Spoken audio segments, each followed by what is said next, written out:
people don't even know that stateless people exist. They fall into this deep, dark void that nobody really even knows is there. Kenya's Nubians Then and Now is a project about a community that's lived in Kenya for the past 100 years, but because of the denial of citizenship and statelessness, they basically have been excluded from belonging to the larger fabric of Kenyan society.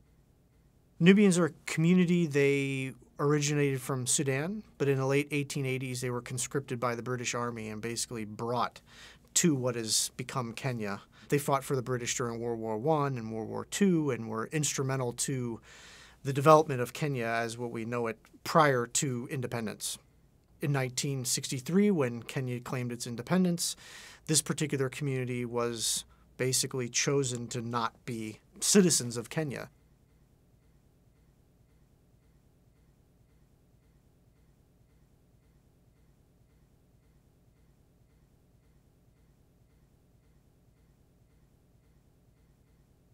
They're denied documents, anything from a birth certificate to a death certificate. They can't vote. They're vulnerable to any number of different injustices. After 2 or 3 generations, you end up considering Kenya and the land of Kenya to be your homeland. They don't view themselves as Sudanese. They view themselves as Kenyans. They want to be recognized as Kenyans. They want to participate in the country of their birth.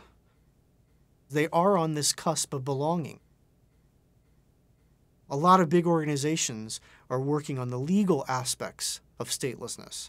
But the thing that I have always thought had been completely missing are the human stories of what it's like to actually be a person who is stateless, who is totally disempowered, who is not recognized by your neighbor, who can't get a job regardless of how educated you are, who can't travel to the next town because you don't have a document or because you're going to get harassed by the police, or the impact that being denied a primary education has on a family, and how after 2 or 3 generations of people being denied primary educations, how it just totally disempowers a community as a whole.